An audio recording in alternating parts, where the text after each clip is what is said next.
Get ready for the world's greatest Arsenal podcast. Welcome to another podcast by Guns and Yellow Ribbons. Enjoy the show.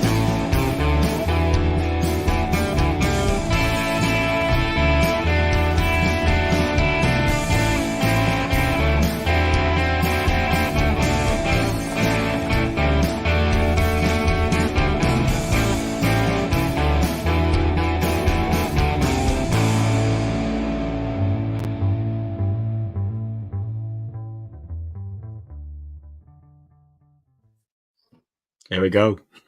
If anybody didn't know already, it was my birthday yesterday, and Arsenal Football Club gave us a great birthday present. Hello, good evening, welcome to another episode of Guns and Yellow Ribbons. I'm Fergus, I'm hoarse, I'm quite hungover after a massive day out and an early start with Alex this morning, getting back to Copenhagen. It was an eventful day. It was an amazing day, if I'm honest. We'll go into that in a little bit more detail. I've even got a new shirt. We'll talk about that too. Trevor, you couldn't make it down because you had loads of grandkids running around and you were doing the honourable thing of being a brilliant granddad looking after your grandkids, and you're exhausted. I'm glad you're still awake to make the show. I am. Do you know what? I am totally exhausted. I've had about 4 hours sleep in the last 3 nights, driving me mad. But do you know what?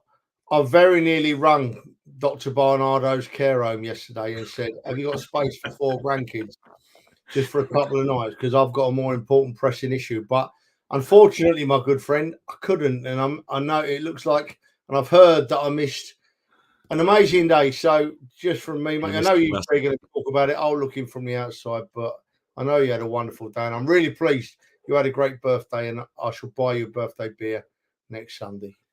Yeah, well, we'll do West Ham, and West Ham's going to get messy as well because Simon's down as well. So it will be another messy one. You know what? I really need to calm down because otherwise Porto could be a complete wash. Nearly said something there. You said it. We all heard it. The bad language from the host. Terrible. I was going to you next anyway. You ginger whinger. It's good to have you back. You had a hiatus. I'd like to say the same. It's good to be back. Well, it is good to see Alex and Trev, but you're bloody annoying. Is your birthday over yet? Honestly, it's dragged on and on. It's the longest birthday ever, isn't it? It's like the Queen's birthday, the King's birthday. It's just going on. It started. Mate, it's you 80. If you turn 80, just get over it. Really. Yeah, apparently, according to this T-shirt, I've turned 80. So, God, Alex, before Ginger Winger goes on about the T-shirt and everything else, you got home safely. You look absolutely shattered. John Malone, you're on mute. John Malone saw you in the airport, and he sent me a message. He goes, "The boy looks done." I'm hungover. I'm knackered. My voice is non-existent. But yeah, what a day it was yesterday, and what a game. And yeah, I've been looking forward to tonight, and having Dan back as well. Good to see you, mate. And good to see all of the people in the chat. Met quite a few yesterday as well. Konstantin in the Gunners, and John. Good to see you, Lyndon. Yeah, good to see everyone I saw yesterday. To be honest, it was really an eye opener. I was saying to Trev before you two came on, the amount of people that actually came up and said, like, oh, we watched the show. It's really, really good. We like what you do. And we were saying, yeah, well, the ethos is like exactly this. We stand out, have a beer and, and just chat Arsenal. And they went, yeah, we love it. I don't watch like Constantine, as you said, he said he used to listen to a few other different podcasts, but now he just listens to ours or watches ours because he's in the car a lot. And it's just because we're just Arsenal fans. But yeah, it was really good. And cheers for the Jaeger bomb, even though I didn't need another Jaeger bomb. I don't know how many Jaeger bombs I had yesterday. I don't even do Jaeger bomb. He said a little bit more than that, mate. He also said that the host wasn't the best one, didn't he? He also said the person that spoke the most sense on the podcast was yours truly. So he's sure about that then? Yeah, he said Trev was.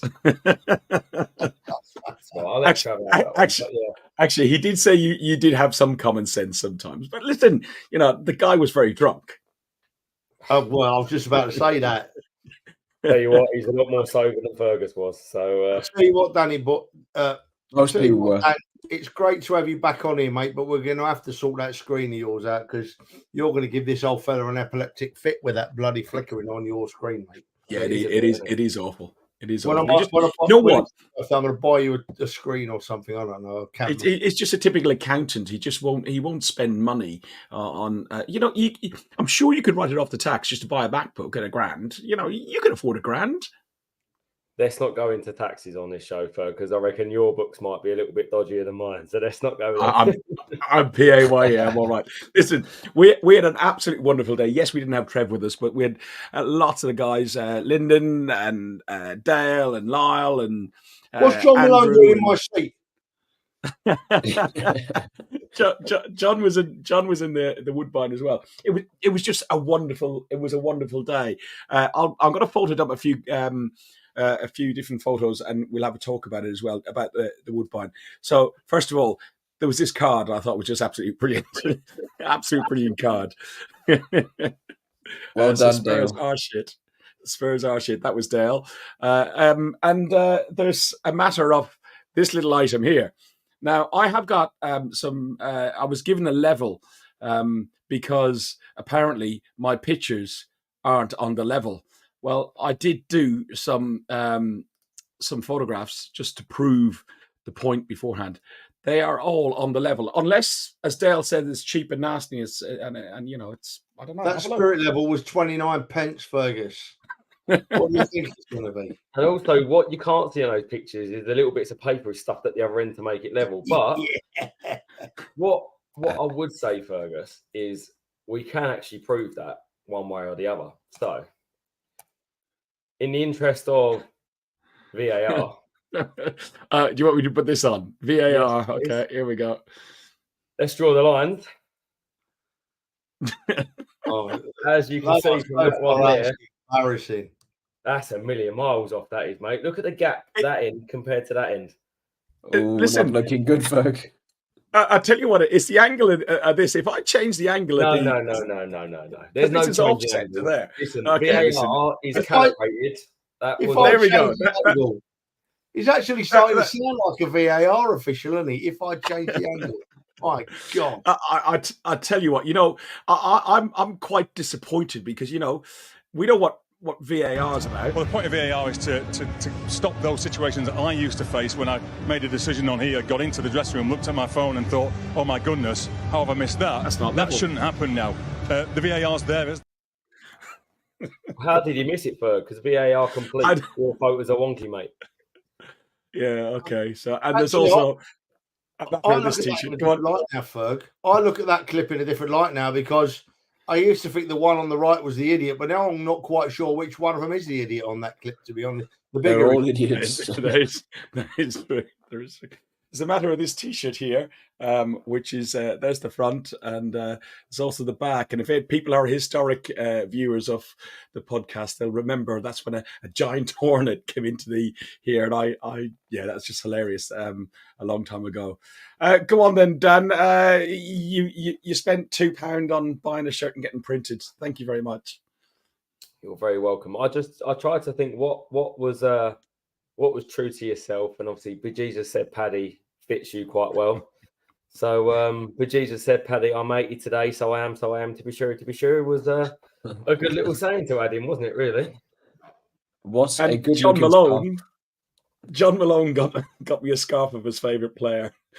We'll just leave it there, shall we? The only Eddie scarf ever bought. He's not wearing a scarf. It's a lucky scarf. Yeah. As we walk down Gillespie Road, there's a new addition to Gillespie Road. North Banksy has put that beautiful Art Deco A. We've got a photo with us outside there. We were about 3 sheets to the wind by then. Inside the stadium, Alex, I know you've got a bit of a cold as well, but inside the stadium, it was rocking. Really, really went off in the stadium. There's, actually, in the pub beforehand, and I don't know if people know the Woodbine, really good old-fashioned pub. But even when Dan has tried, he's never got singing going there. And look at this.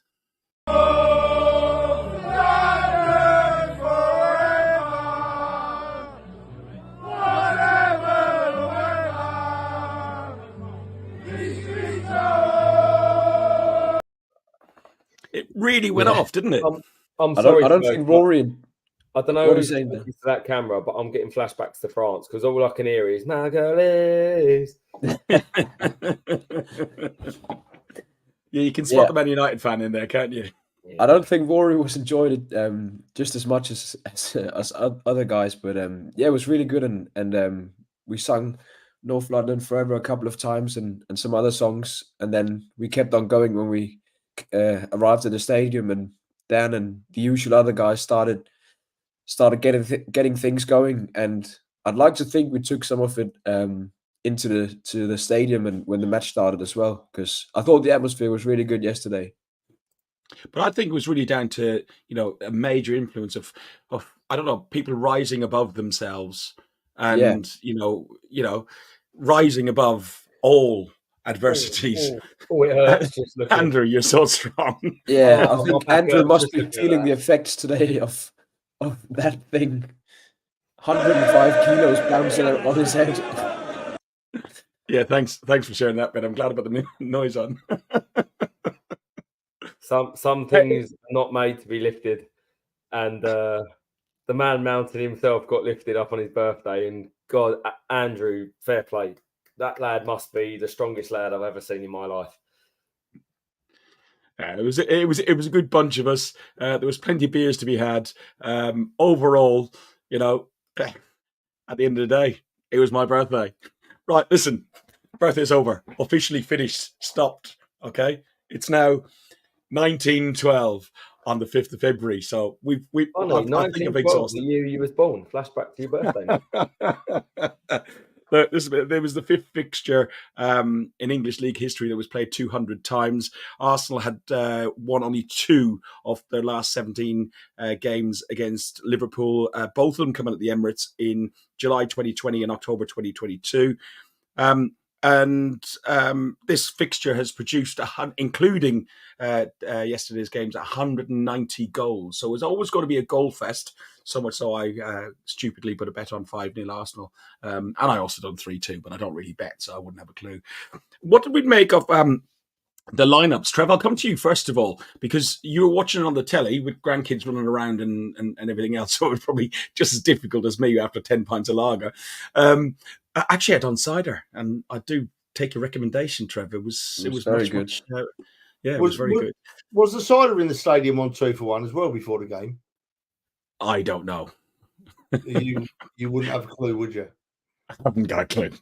I had a couple of ciders earlier today, but I thought I better knock it on the head because I'd have been in a right mess now. So I've sobered up again. I'm just nursing myself. It'll be tomorrow.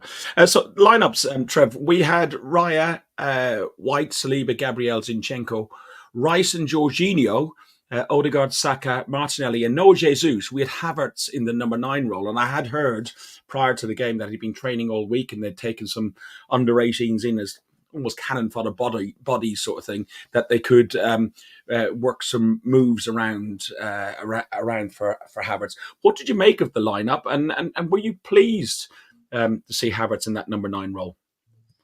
I was very happy with the lineup, to be honest. I say very happy. I had a little bit of a sad spot for Smith Rowe because I was hoping he might have deserved another chance, but I wasn't unhappy to see Jorginho in there, and I wasn't unhappy to see Havertz through the middle.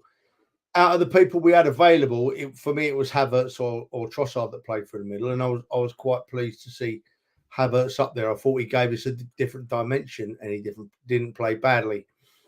The other change, Jorginho, I was very happy to see Jorginho in. I have some sympathy for Jorginho because he sort of, as soon as he came from Chelsea, without even having a chance to prove himself, he got tarred with that same brush as the rubbish we've signed from Chelsea before, and that's a little bit unfair. And I thought he put them demons to bed yesterday, Jorginho. He was a superstar, really did hold the field well. And I know we're going to move on to it. I'm not going to go on to any other players, but our midfield of Jorginho, Rice, and Odegaard dropping, I thought they made Liverpool look ordinary yesterday. I was so happy with the team and selection and the way they played, mate. Dan, you were still on your dry January or dry spring, winter, stupid spell. So you could witness the game with far more observation skills than say myself and Alex, who could have like this film of beer in front of our eyes. What did you make of the lineup? All I can say, lads, is I don't need beer to be passionate about my club because I love my club whether I'm drinking or not. So, each to their own. But no, I thought best lineup we got out really, right? Jesus obviously would have been the preference up top, but his little niggles are worrying. This is the period where we need him, and hopefully it's just a niggle and they played him not played him as a precaution. But I thought Havertz, in hindsight's a wonderful thing, but he had a fantastic game, and on that basis, if Jesus isn't available, I think he'd still get that nod ahead of Eddie in most games. Jorginho coming in, I'm not surprised. I think if Partey was fit, he would have played. I think he wants that experience in midfield in those big games to keep calm when things go against you, and it did go against us at times when we was up against it. And he shows his experience, and I think he's also coming in at a time when probably the two centre halves are not at their most confident. So I think that's a bit that sort of played into that as well. Alex, we'd won all 8 Premier League home fixtures this season against teams from outside London. But the most important thing, as Trev said at the beginning of this season, before the season even started, is winning against the Northwest teams and winning against Liverpool. We've beaten Man City, Man United. It's hugely important, and we're back in this title race. Havertz was an absolute menace. And Jorginho just followed on from the exact same way he was in the FA Cup tie that we're unlucky to be out of. Yeah, both had a really, really good game. And I think Havertz, with his big physical presence, just handed out some big problems to the Liverpool defenders. They couldn't really handle him physically. Even though he didn't win a lot of his aerial duels, he still made the defenders sort of have trouble heading the ball. So he might not have won the header, but they couldn't control where they wanted to head the ball. So we picked up a lot of loose balls just because of Havertz engaging in the duels. And he dropped off well when he needed to. His combination play was good. And yeah, the first goal was some amazing movement by him where Odegaard sent him in behind. Unfortunately, he couldn't finish the chance. That's something he still needs to work on, his finishing skills. Hopefully that will come. But yeah, he was a big part of that first goal. Yeah, he was, but also a big part of that first goal. Well, actually, the chance just before the first goal in the 11th minute, I know Saka got the rebound, but Saka missed a pretty simple header, Dan. But that all came from David Raya. Now, you know where I was. I'm not anti-Raya in any way. I didn't see the advantage of Raya over Ramsdale. I could see, it might be slightly better with his feet. But honestly, yesterday, I said it to you 2 or 3 times, Dan, I can see why Arteta has chosen Raya, his distribution. And I said it to you in the car, Alex, I think as well, on the way to the airport this morning. It was like he was another outfield player with almost a keeper behind him because he was playing as an outfield player. Dan and then Alex. Yeah, I mean, I think I'm a fan of Raya as well. But also, I'm not going to go over the top because you need to have a sort of bit of a level head with these things, right? It needs to be consistent, needs to be over a long period of, exactly. Maybe a better level than that. It's got to be consistent over a decent run of games. I feel like he's had undeserved criticism from a lot of corners of the ground and the fan base because of the love for Ramsdale. I thought he had a very good game. I'm not going to go over the top and say he was amazing. He was fantastic. I'm not sure he had too much to do, but with the ball, I thought he was great. He was calm. He let us counter very quickly at times as well, especially with balls out to Martinelli. And I think it just shows the agenda against him that the number of people I've seen criticising him for our goal that we conceded, I'm not sure it's his fault at all, if I'm totally honest. I think that's nothing more than trying to sort of pin the blame on the donkey, such as... We'll talk about that in a minute anyway. I don't think it was necessarily down to Ray at all. But Alex, your view on Ray, and I saw that Leanne, but something in the chat, a lot of long balls, but he varied what he offered, but the amount of times he was playing out from the back as well, and as I said to you in the car, like an outfield player. Yeah, he looked very comfortable on the ball, and he might not have had too much to do. I recollect they had one shot on target, and that was quite an easy one for him to save. But yeah, he was very good to look out for Martinelli, which we all know. When we play Liverpool, Martinelli always plays superb, especially when he's up against Trent Alexander-Arnold. He really struggles against him. So he was really good to look out for Martinelli and his runs in behind when he got the ball, and his long throws and long kicks were very good. He almost had like half an assist with that first chance, which you mentioned, where Martinelli just blew past Konate. He just ran with the ball for half the length of the pitch with Konate on his heels and crossed it into Saka, who unfortunately couldn't finish, but that could almost have been like half an assist. But yeah, I just feel secure with him at the back, like you said, and hopefully he can give some stability to the central defenders as well, and erase some of those errors that we saw yesterday. And Trevor, Raya, we'll just finish up on Raya. We saw him on Tuesday night. I didn't think he was very vocal and stuff like that. It doesn't seem as commanding or in his box. Or commanding is not the right word, but I don't think he's as interactive in his box. But he did have a really good game, and between him, there was hardly a player that I can't fault on the pitch yesterday. What was your thoughts on Raya's performance in that first half? Clearly, there's people talking about the goal that we conceded, which we'll talk about in a minute, but just go from there. Well, if you're asking me to talk about Raya, we have to include the goal that was conceded. Yeah, okay. It's interesting in that I don't think Raya's improved as a goalkeeper since he joined us. I think his confidence has got better. I think there's always been the goalkeeper there. He's taken the spot of England's number one goalkeeper, and he's going to be nervous about that. And everyone would be, but I think he's grown into the role. He has definitely grown into the role, and I was very happy with his performances in the last couple of games. We played the perfect first 45 minutes of football yesterday. I thought we actually played very near the perfect half until 2 minutes into injury time. And there's 2 or 3 ways you could look at Liverpool's goal. And to coin a phrase from someone that I saw, I can't remember who put the quote up now on social media, and for that I apologise.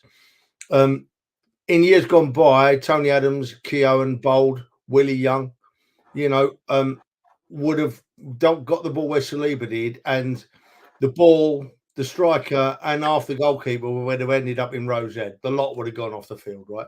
But that's not the game we're playing nowadays. We're playing a possession-based game, and I've watched it back over and over today. I've had much of the day on rewind most of the day because it really pleased me to watch us. But you can find a reason for saying Raya should have got down to that ball quicker. There was a split second and he could have gone down. That's not saying he did anything wrong. That's just saying it how I saw it, right? But if David Raya's confidence continues to grow between the posts, as it has been, we've got a very good goalkeeper on our hands. Very good goalkeeper on our hands. And I'm not unhappy with what he's doing. His distribution yesterday was excellent. I was in a different position to you, like in 2 ways. Firstly, I was watching it on the telly so I could rewind it. And secondly, I was sober so I could see it, And I thought that I didn't think anybody had a bad game. So I'm picking fault in Saliba and Raya there a little bit, when basically it was just a misunderstanding that could happen to any player on the field, Dan, if we look at the 2 goals in the first half, the first goal, Havertz done all the work, and he was unfortunate not to finish it. Alisson has a good save, but Saka's positioning to follow up and make sure he didn't miss a second chance that he missed only 3 minutes ago before that was really, really good, don't you think? Yeah, massive. I mean, I was sitting there at that point when he missed the one before that thinking, is this going to be just a repeat of the cup game? And you have to take chances in big games like this, and luckily Saka was there as any good sort of striker does, and follows up and puts the ball in the net. But I was quite pleased that Havertz took it on his right foot. It's his wrong peg. I think if he was really, really low on confidence, he wouldn't have taken it on his right peg. He would have tried to get onto his left. So the fact that he's taking it on his right peg, I think, is a good sign. He's not a natural finisher in front of goal. He's never going to be that sort of player. So if that's what people are expecting, he's not going to be that. But he played a fantastic role up top and massive, massive contribution to winning that game yesterday. And Gravenberch put a ball in to Diaz, who had a pop, and I think there was just a bit with the goal we conceded, which they didn't have a shot on target in the first half. We scored the goal for them, which was really disappointing at halftime when we talked about it. But I think Saliba was probably trying to guide the ball back to Raya, and I think there was just some sort of, confusion. And to be honest, if it didn't go in, it would have been a penalty because Gabriel handled the ball. Alex? Well, I don't know about that. I mean, I wouldn't be giving handball for that, flicking his hand from there. I know you're in the VAR at the minute, but no, even they wouldn't have given a handball for that, surely. But the thing with that goal is people are reluctant to, and it's not criticism, maybe that's the wrong word, but people are reluctant to criticise Saliba because, one, he's a fantastic player. He's been fantastic for us. And two, he's, in my opinion, one of the best, if not the best centre-halves in the league. But doesn't mean you can't critique what he does. And I think he's made a mistake there. He absolutely should have put his foot through it and got the ball clear. But even if he doesn't clear the ball, for Raya to come out and slide and collect that ball as he should, as a goalkeeper should, and take everything man and ball, Saliba's got to be stronger to hold the player off. And Diaz did well to sort of get a foot on it, but Saliba should have been better in that position, in my opinion. And if we're looking at overall for the game, we had a fantastic performance. I think from 1 to 11, we were brilliant. But the one area I felt like we lost a little bit of confidence at times was the two centre-halves. And I think I would say they're probably out of form a little bit at the minute. And I think Saliba as well, with the last few games, just noticed a couple of little mistakes in his game. And he's not a 9 or 10 out of 10 every game. He maybe dropped to an 8 out of 10 or on those lines. He's not playing badly, but he's not quite as in his vein of form as he has been. So, do you know what? If they're out of form, Dan, I hope their form gets worse. Liverpool didn't have a shot on goal in the first half. Liverpool didn't have a shot on goal. They were played off the park. I'm not saying they had a bad performance, but I think they didn't. They were brilliant. If you had to pick one area that they looked a little bit shaky at times under pressure and being closed down, and the same against Forest at times, just didn't look as sharp. You know what you need to do next week, Dan? Have a beer. Because I think we need to in your vision. Yeah, it's all that sugar in that Diet Coke or Coke or whatever. Alex, go on. Can I just ask a question to you guys? Because I feel like we've narrowed down the time where the opposition are in our box in the game, that it's almost like they attack in our box so few times. And because when you look at the XG, it's by far the lowest in the league. It's almost like we lose our concentration a bit when it then happens, and then we make it. It's almost like they score a lot from those few times they're in our box. Same with Forest last game. It was like that one only time where they got into our box, they scored, and then the same with the Liverpool. It's like we narrow it down to those very few times, then we just lose concentration a bit. I'm interested in what you think is why, to be honest with you, because for me, the reason we defend so well when that happens is because our forward line presses and our midfield defends so well, and it takes pressure off of the centre halves. Our midfield yesterday was fantastic, and the opening sort of half an hour of that game, where the way we pressed them as a forward line as well, they were nowhere near us. That was why there was nowhere near our box.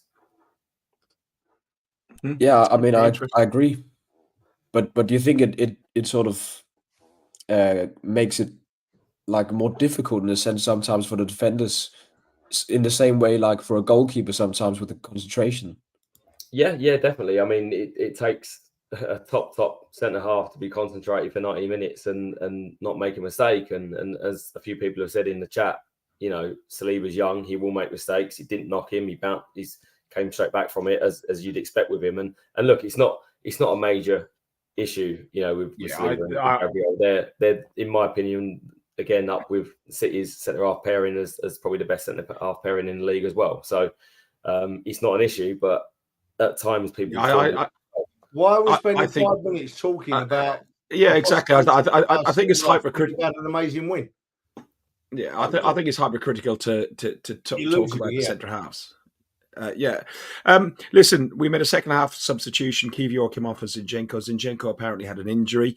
Liverpool did put some pressure on early in the first half, and then Alisson. There was a complete mess up with Alisson and Van Dijk. And we went 2-1 up, and I got headbutted by the guy behind us because we were jumping around and celebrating so much. Trev, how did you see that goal? Alisson is one of the best keepers in the league. Do you know what, Ferg? Do you know what, Ferg? I'm taking a lot out of what I've watched on the BBC today, and it's nice to have seen it. Right, I've watched, as I've just said, I'm repeating myself. I know. I've watched the game over about 4 times today, and that goal was a strange sort of mess up. But what happened was, I don't know if you boys have seen it.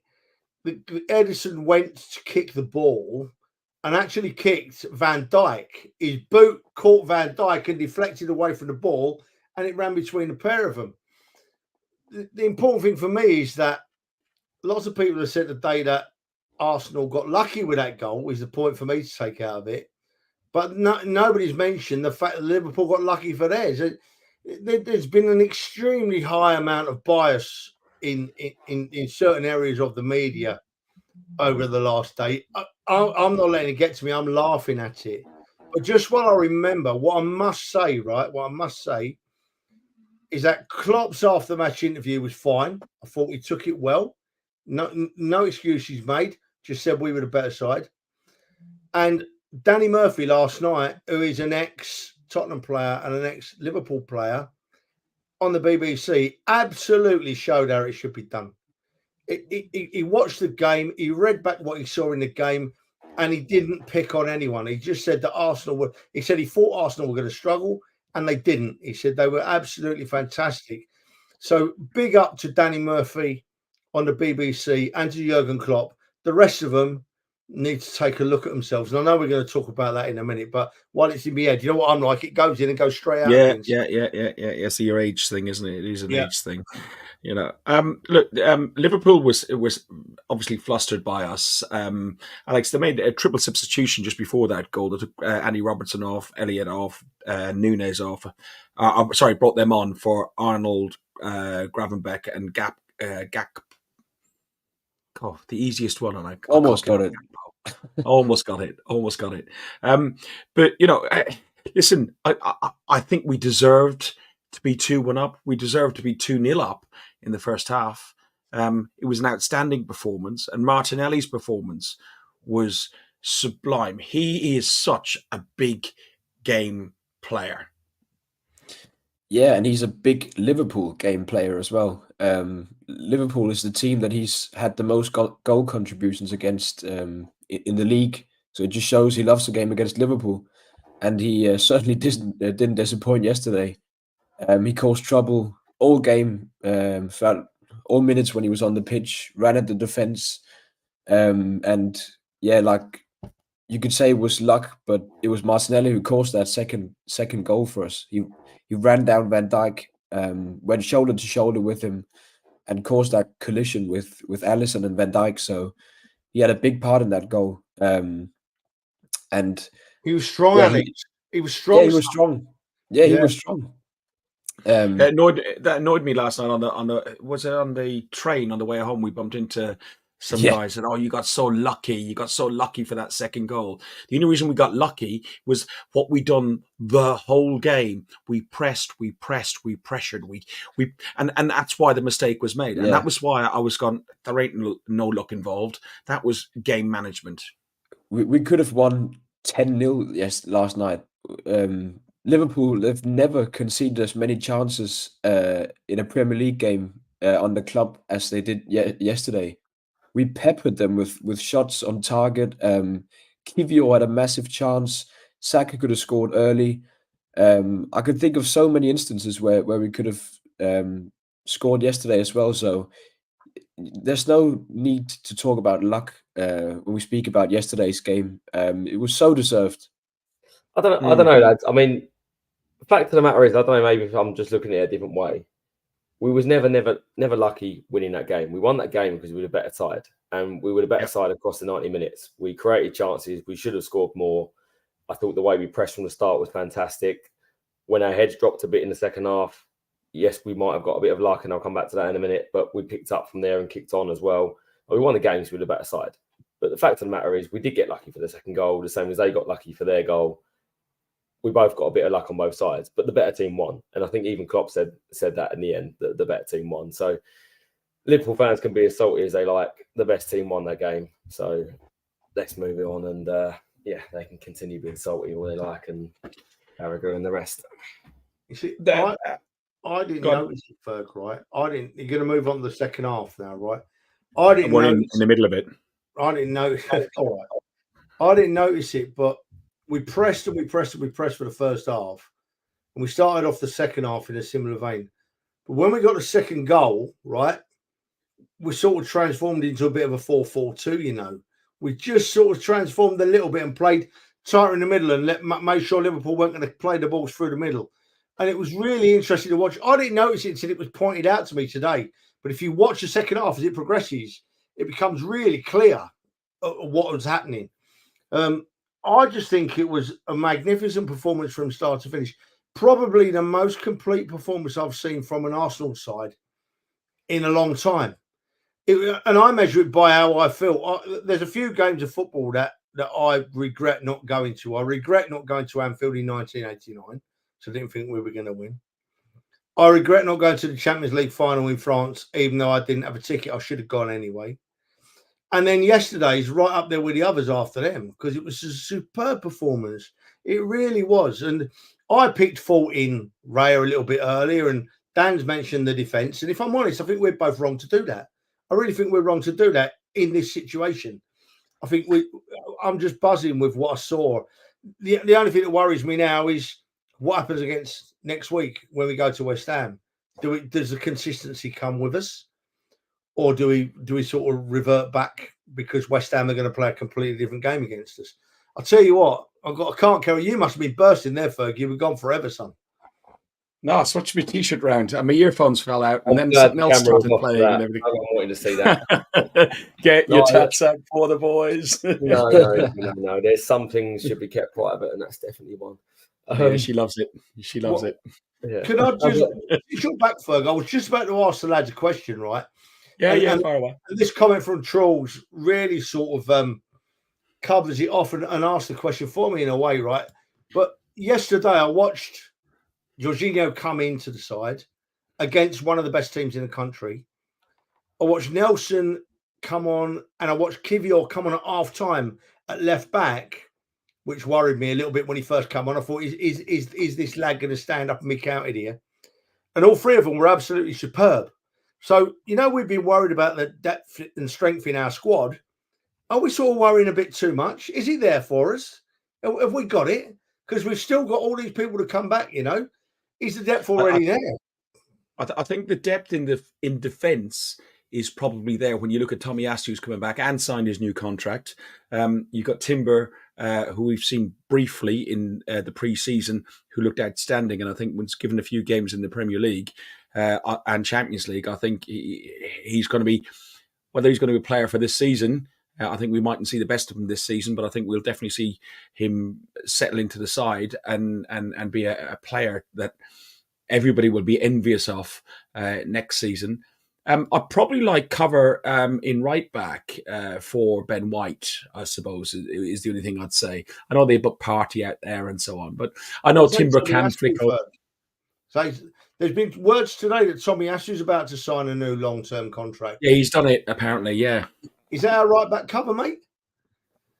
Yeah, he's right, he's left, and Timber's right and left as well. So, yeah, probably. I think defensively and goalkeeper, we've got two number ones. Christ, not many clubs have got two number ones. I think we're covered there. The areas that we need are further up the pitch. The further up the pitch. Yeah, I mean it's strange, right? I said it last week after the game at Forest that we're fickle, us fans, and it's a strange old game, right? And I'm one of the worst for it, right? I went into the game at Forest thinking we need to sign a striker, and after the first half at Forest, I'm thinking we do need to sign a striker, and then after the second half at Forest, I'm thinking, do we all need a striker? Look how they've turned it on the boys. You know what I mean? And then yesterday's game, I'm thinking, right, he's moved Havertz into the middle, but I still think we need a striker. But then by half time, I'm thinking we can get by without. It just, I don't know which way to go with it. I really genuinely don't, boys. I'm really happy with what I saw yesterday. So maybe we've got enough to go all the way. Maybe we have. I mean, we're right in it. Just to come back to you on that, Trevor. I think the reason why it sort of comes across as maybe I'm feeling or saying things a bit more negative today isn't that it's negative. It's more that I think we just need some balance, right? And then when we went through a spell when we lost a couple of games and everyone threw the toys at the pram and everyone went to moan and this player was rubbish and we needed this player and that player, the message that we were trying to say here was things haven't changed. A loss doesn't change anything. A win doesn't change anything in terms of the squad and the players and their quality. That is still the same. And just a big win against Liverpool doesn't make us any better than we was last week. No more than the loss would have made us any worse. So we're still in the same position where I think we need a striker and I think we need a winger. And squad depth is fine when everyone is fit, but the reality is no one stays fit all season in our team for some reason. So we do need squad depth in terms of covering injuries, and then we need maybe one or two in terms of quality to make us to the next step. But those little critiques that I'm talking about in terms of Saliba or little mistakes that happen here and there, just the difference between being a very, very good side that competes and then the team that goes on to win the league. Because Man City don't make those mistakes week in, week out. Now, we've got a fantastic defensive record, but we seem to concede goals just from mistakes. Other than mistakes, we don't really concede that many goals, but we need to cut those out if we want to win the league. And that's the difference between... We are a young side. We are, but we're also a side that, in my opinion, is now good enough to win the league. And if you want to win the league, you've got to cut out those small mistakes. And at some point, you have to go from a young side into an experienced side that can challenge, not just challenge, but win a title. And I don't think we're far off that. We've got a manager that tactically, I think, is only going to improve. He's already fantastic. But no, Trev mentioned about the setup and how the 4-4-2 and etc. And the way we set up in the first half, we knew that Gomez was going to invert, and they set up with a 3 and a 2, and then their midfield was a 4, and we basically matched that 4 with Jorginho, Rice, Havertz, Ødegaard, and we made Liverpool change their system. And second half, they had to drop Jones deeper, move Gomez back out wide, and have a 4 and a 2 to build. And all of a sudden, then they're back, and then we can press differently. And it's all down to Arteta and his ideas as well. And he's got players that buy into his ideas and players that are good enough to execute it. But we just need to be a little bit more clinical in both boxes. That means putting the chances away, and these players are good enough to finish those chances, the same as they're good enough to not be making those mistakes. And that's how we go from challenging to winning the league. And we're not a million miles away. Alex, if you look at squad depth allowed us to, what I thought was an unusual move, take Martinelli off and then bring Trossard on, which ended up being a wonder stroke. He is a great impact sub, as is Martinelli. But that does show some of the depth that we got in the squad. And what did you make of, one, the substitution, and two, Trossard's performance? Yeah, I think a lot of people in the stadium around us went, why is he taking Martinelli off? What's he done here? Martinelli's the best player on the pitch. But I think he just identified that Martinelli had been running a lot this game and he might have looked a bit tired. And it was just a perfect moment to bring on some fresh legs in Trossard. And he was amazing when he came on against Nottingham Forest as well. The way he controls the tempo of the game, knows when to slow it down. And then he knew when to be direct yesterday when he received the ball on the left-hand side. And he spun, was it Javier Elliott, I think it was, and Diaz as well. And he just ran straight at goal. And from where we were, it looked like the angle was too tight. But then he somehow managed to squeeze it in between Alisson's legs anyways.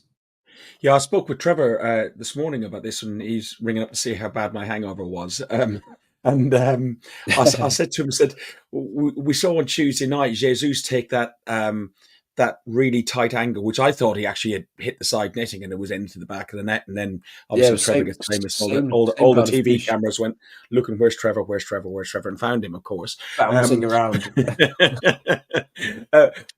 I said that we criticised Turner for him and that he was very, very poor. Yet again, Allison did the same thing. And Trevor, you educated me because you could see it a bit more from TV. Go on, Trev. Are you impressed at the fact that I've got all this knowledge today? Tells up, just goes to show I've had the grandkids running around left, right, and centre, and I've just been watching the BBC over. It's amazing what an alcohol-free Guinness does to you, isn't it? Absolutely, yeah.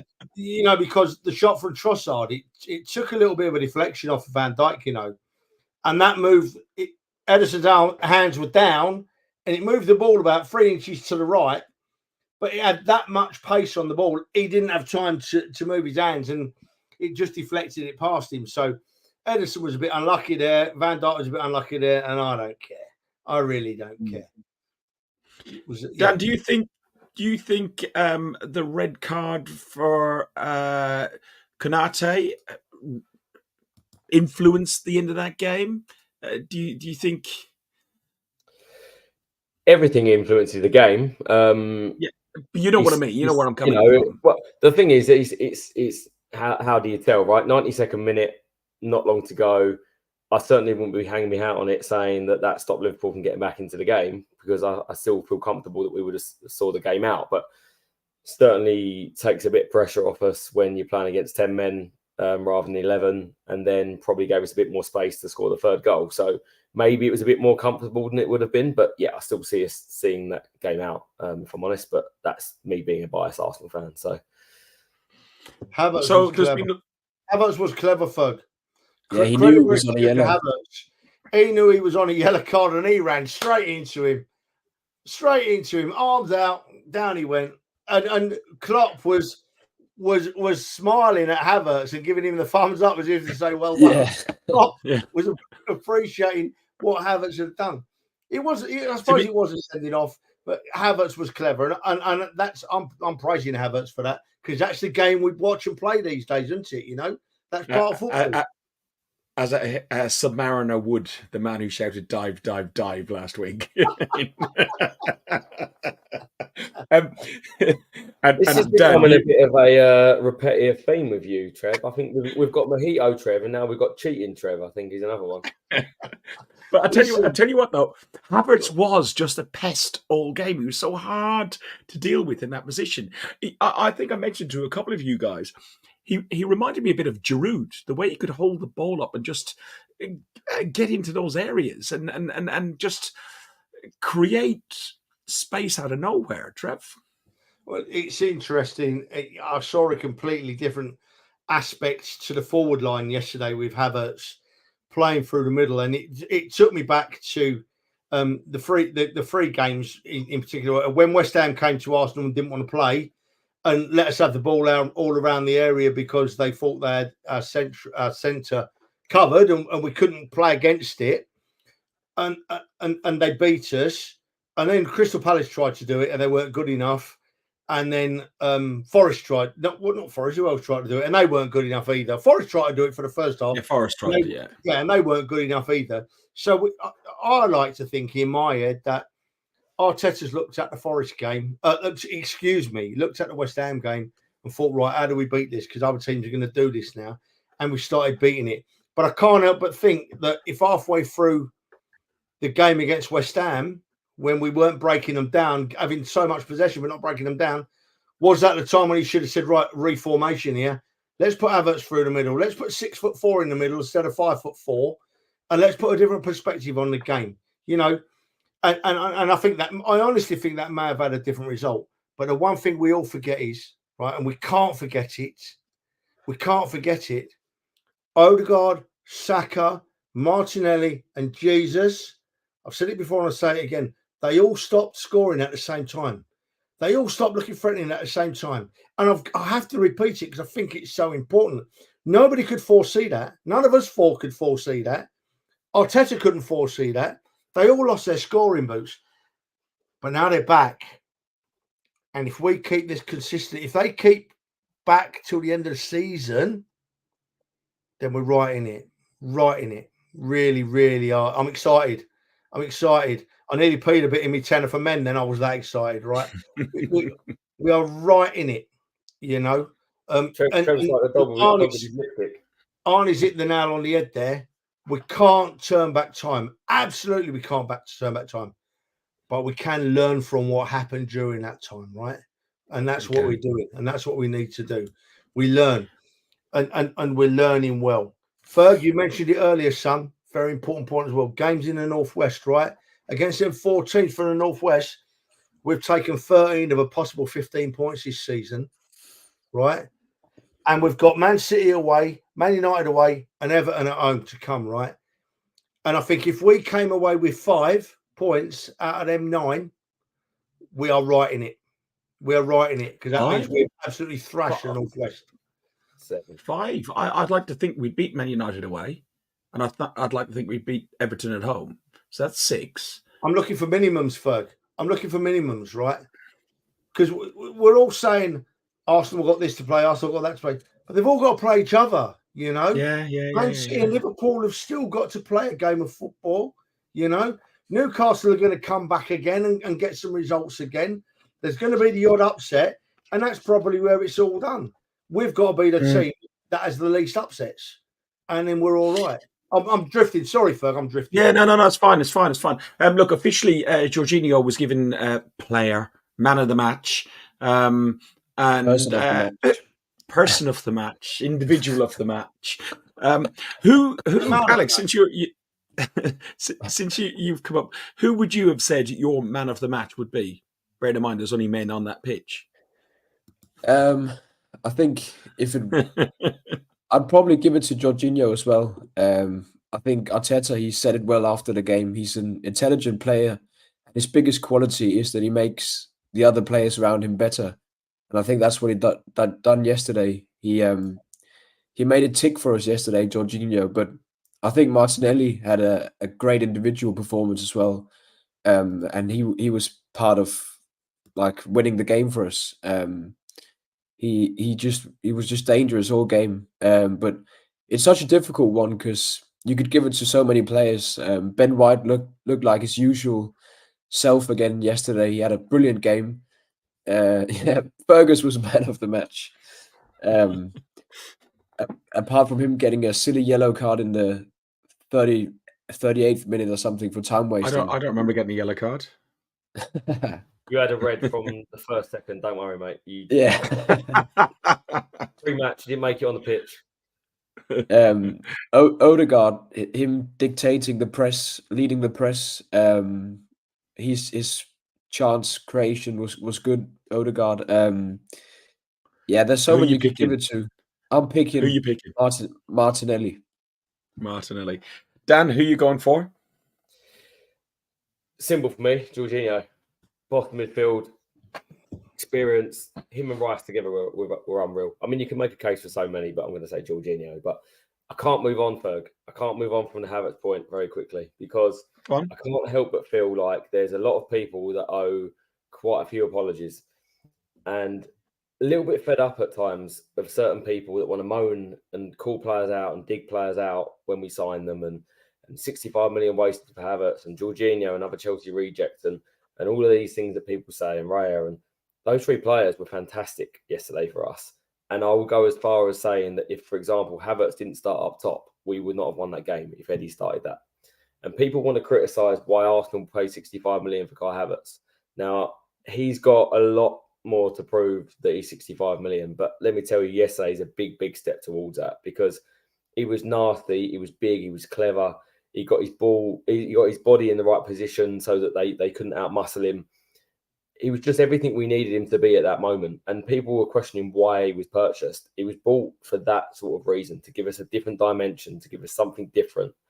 And those players are part of our squad and are going to contribute massively to what we produce this season. And everyone wants to get on their back now and say how good they are. Well, they all moaned about him a few weeks ago or a few months ago. I must admit, with Havertz, with Havertz, I thought he was a luxury we didn't need to spend money on just yet. I don't think he's a bad player, and I'm glad we have him in our squad.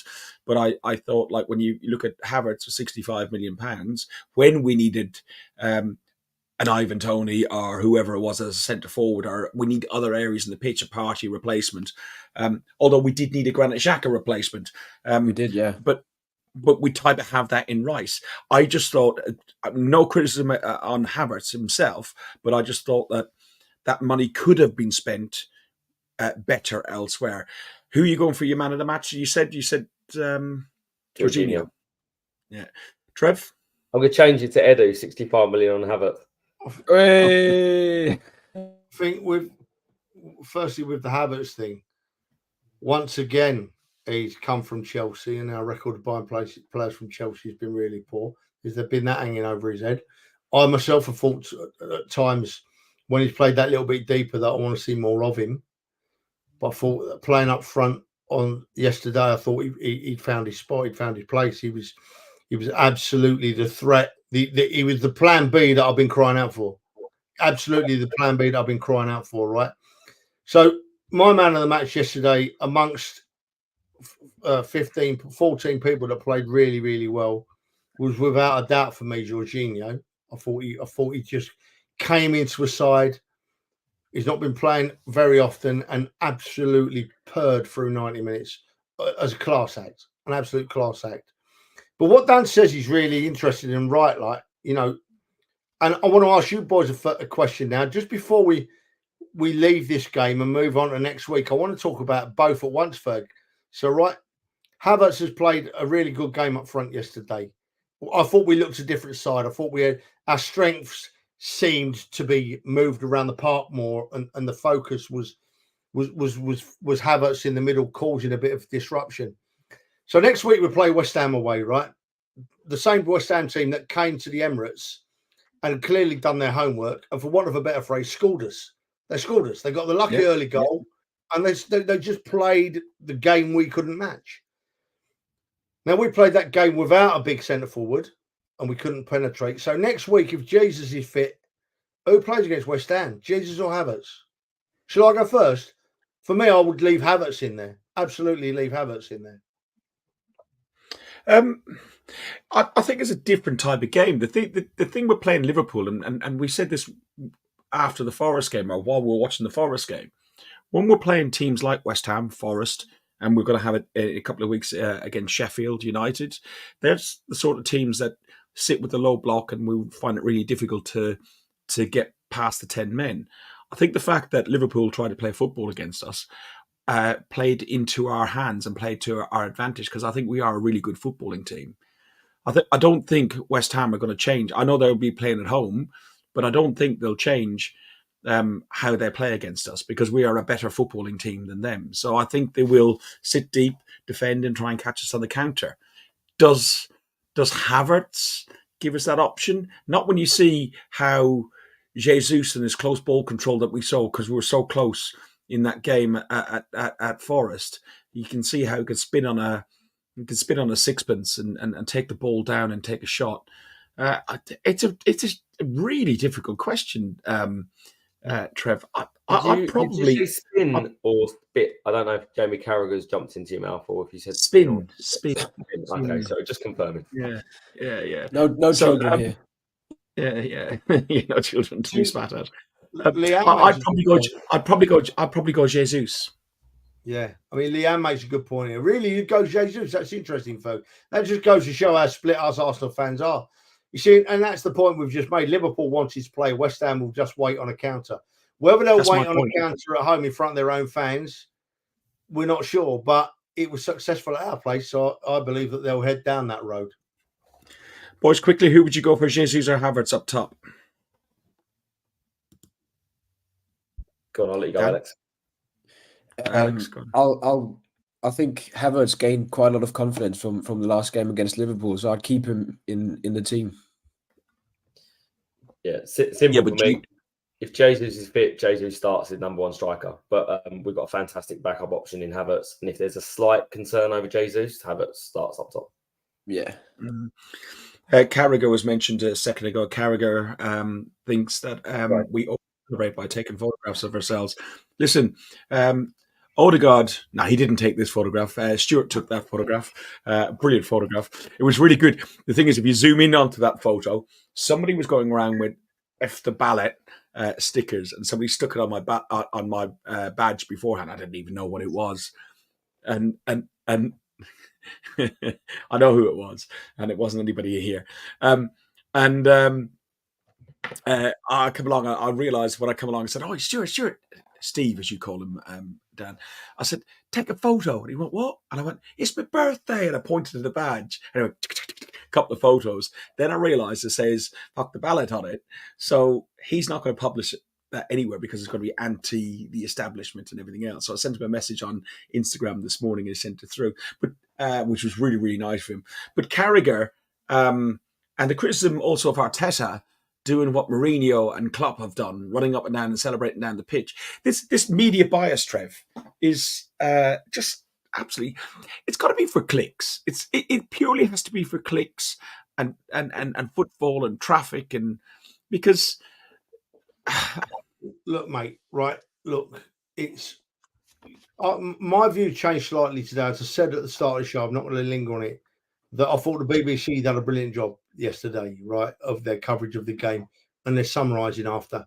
They weren't looking at score points. They weren't having a slide digs. They just talked about the game, and Danny Murphy, ex-Tottenham, ex-Liverpool, was man enough to talk in a way that I thought was right. Carragher and Neville are ex-Man United and ex-Liverpool, who were both scored at times by Arsenal when they played the game, right? Absolutely scored by Arsenal. I mean, Neville had pooed his pants before he even set on the pitch at Highbury when Vieira got in his face, you know? He did. And they have got a cross to bear, Carragher and Neville. Undoubtedly they have, right? But that's when it should be coming down on Sky themselves to say, hang on a minute, Jamie, hang on a minute, Gary.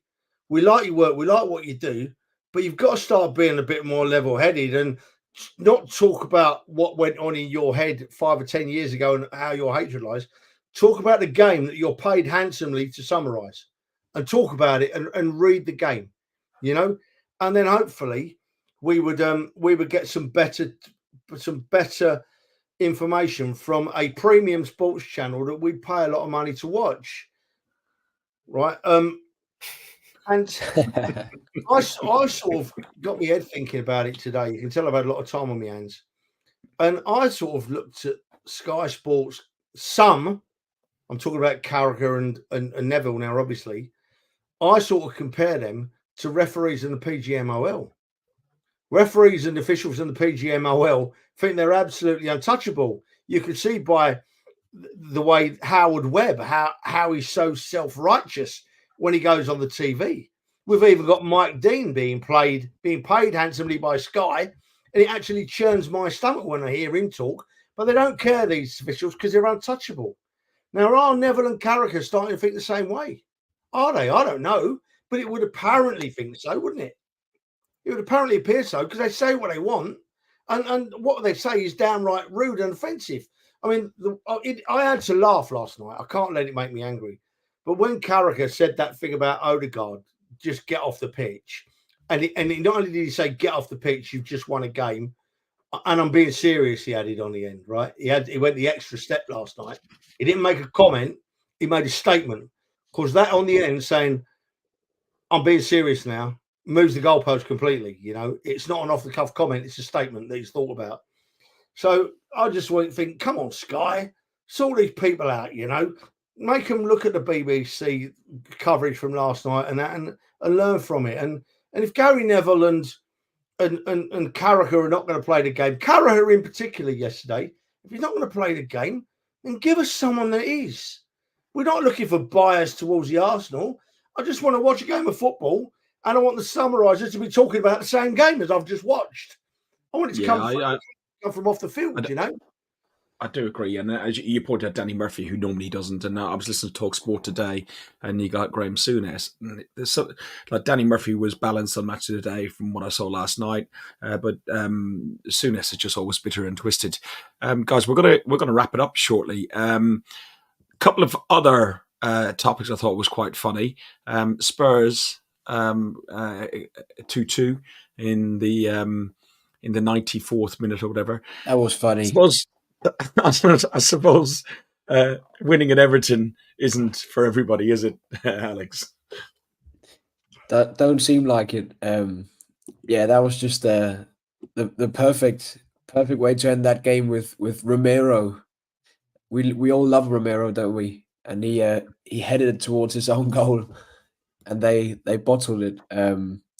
Yeah, I mean, they're playing good football this season, Spurs. But yeah, we all know how the cookie crumbles with them. They're always going to bottle it, aren't they? Yeah. I had a particularly good sort of Friday night in the gym. I was bumped into a couple of Spurs fans, and they were all cocky and all giving it mouth. And we'll see if you come in on Monday. He said, "You realise when we beat Everton, you guys lose to Liverpool, we'll be close, same points as you guys on goal difference." And I just said, "You guys never learn. Just live and wait." And walked in today. You know, like the Wolf of Wall Street when he just walks in. Like that. It's a very good feeling to say 5 points clear, mind that gap. Sums it up, really, doesn't it? Absolutely. Absolutely. One other thing as well, Chelsea, their only hope of doing anything is against Liverpool in the League Cup. I think Poch will be gone by Easter. And Sheffield United fans, Trev, I was going to ask you this. Now, you watched the game, and to be honest, it's got to be the best atmosphere I've heard at the Emirates this season. And it must have come across on the TV. Anybody I've spoken to, no matter what their club allegiances are, they said about the atmosphere yesterday was unreal. Sheffield United fans, I know they're losing, but walking out after 20 minutes. Yeah, Ferg, I don't think we need to go down that road, mate. I know what you're going to say, but at the end of the day, it's people's choice, and it's not ideal. It's people's choice. But what I did notice at the end of the game at the Emirates yesterday was that very, very few people had left. Very few people had left. Maybe it's because it was a more important game. Maybe it's because it was a better game. Maybe it's because the atmosphere was better. But very few people had left the ground at the Emirates yesterday. Well, it appeared that way on the TV anyway. Well, myself and Dan made the observation that we recognised most people around us for one of the few games this season, Dan. It was just amazing to see, wasn't it? It was. I'm not going to... I think I'm probably not going to get into that either. All I'd say is, as a fan, you want more. And it could be a 9 out of 10. I'd want a 10 out of 10. So I'm never going to be satisfied with anything that fans do, because I'm always going to want more. I'm going to want more noise. I'm going to want more support for the team, because ultimately it helps the players on the pitch. So I'm always going to want more. I'm never going to be satisfied. I felt a little bit like after they scored their goal, it went quiet and the noise came back when we scored our second goal. That's the only criticism I could have of the whole day. The rest of it was top notch. The bit we can work on as fans is when we're a bit nervous, we could be a bit louder and give the players something, because they try to give us as well. It's a team effort. Let me just say, right, I watched the game at Man United as well yesterday, and the atmosphere was awful for the whole game. And they'd won the game 3-0, and their ground was half empty before the final whistle was blown. Yeah. This can I take another 30 seconds, Ferg? Because it leads me on to what I was going to do. We are closing up, though.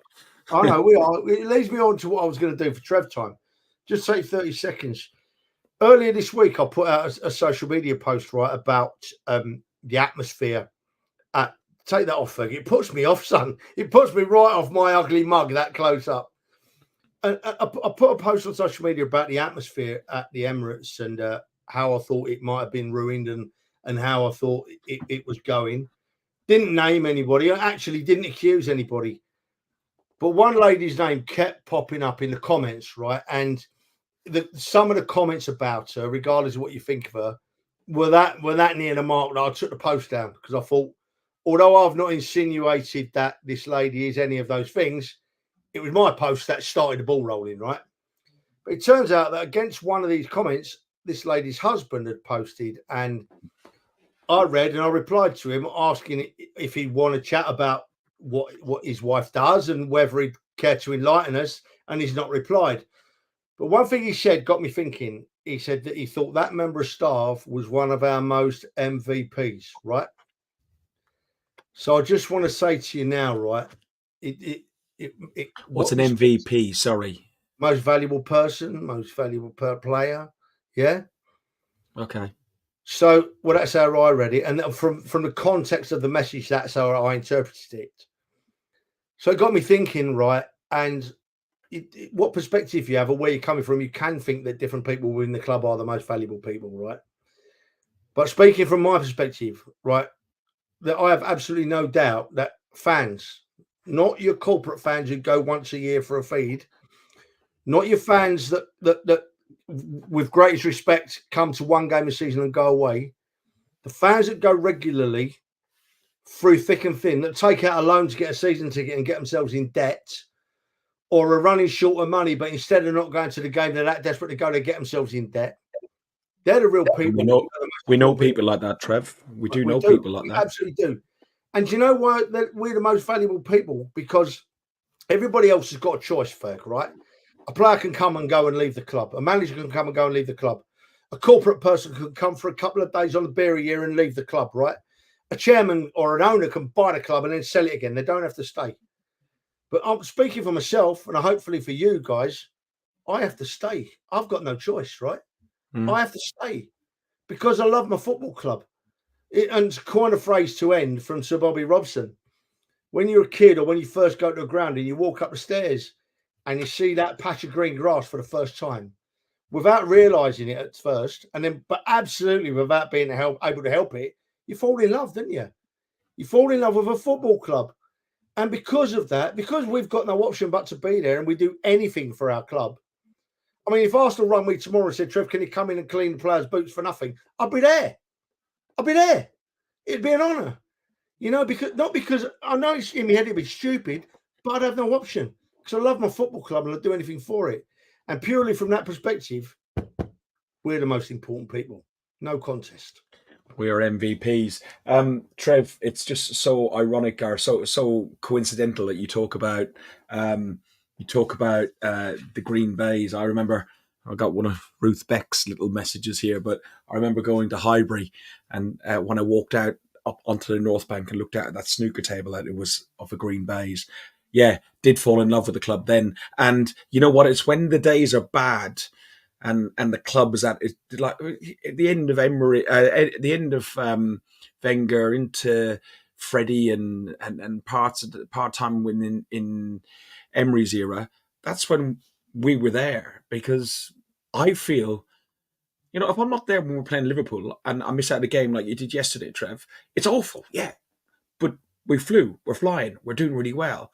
But if we're down in the doldrums and I was there for that 5-0 at Man City away, and we're in the bottom three in the relegation zone at the start of the season, getting humiliated, and Granit Xhaka getting another red card. But for me, they're the most important days that I need to be there supporting my football club. And I know you three and many in the chat are of the same belief. Ferg, right, a few seasons ago, a good friend of mine offered me a ticket in an executive box, right? And I took it like a fool. I accepted the offer. I was very grateful. And I went up to the executive box. And at half time, Dennis Bergkamp was coming on the field to have a bit of a chat, you know. The Dennis Bergkamp, arguably the greatest player that has ever worn the red shirt of Arsenal, right? Came on the field to talk, Dennis Bergkamp. And all the lower tier were back in there listening to him. All the upper tier were back in there listening to him. I looked around the box level where I was, right? And me and my mate and two other people were the only 4 people out of the whole of that level. that could be asked to go and listen to one of the greatest players that has ever graced our football club. And for me, that sums it up, mate. And I'm not picking on people because everyone's got their own ways of doing things. But when you say about the most valuable people, that's us. Well said, Trev. Well said. We're going to close tonight. I would just like to finish off by thanking everybody, including myself, thanking everybody who made that birthday potato, who made that birthday so special. Thank you very, very much. Also, last week we got over 1,000 subscribers.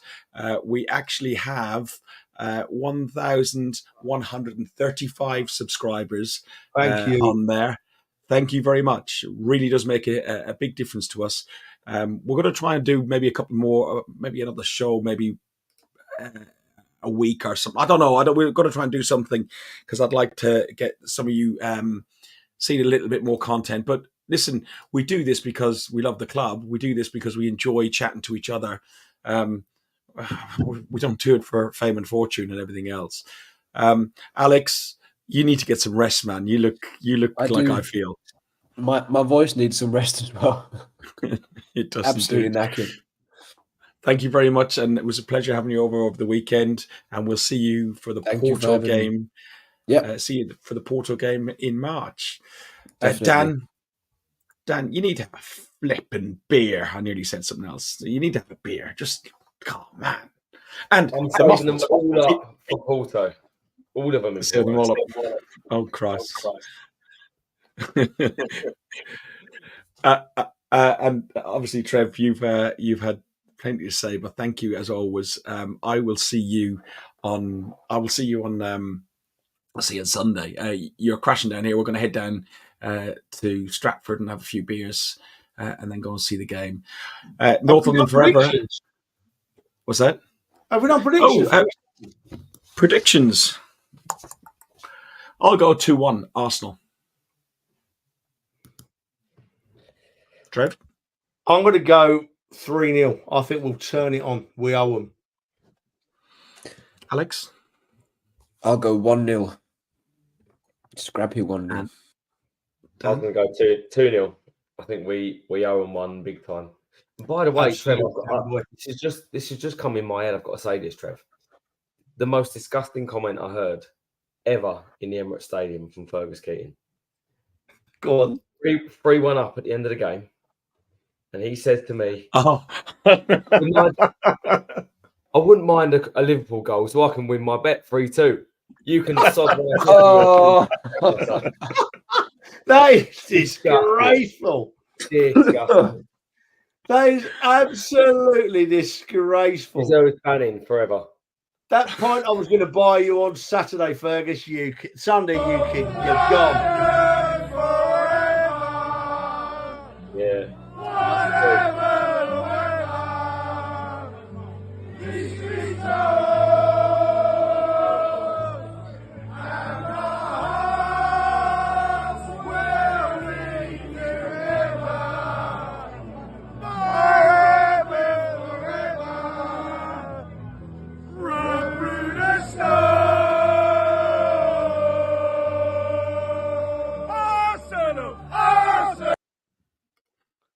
Can't cover it up, mate. 3-match ban. Right. Fergus Keating, Right. I'm embarrassed to say you're my friend. And that was before Up the Arsenal. Up the Arsenal. Fuck the Spurs. Thanks for listening to Guns and Yellow Ribbons, an Arsenal podcast by Arsenal fans for Arsenal fans. Follow us on Facebook at Guns and Yellow Ribbons or Twitter at Guns and Ribbons. And remember to rate and review us too. Up the Arsenal.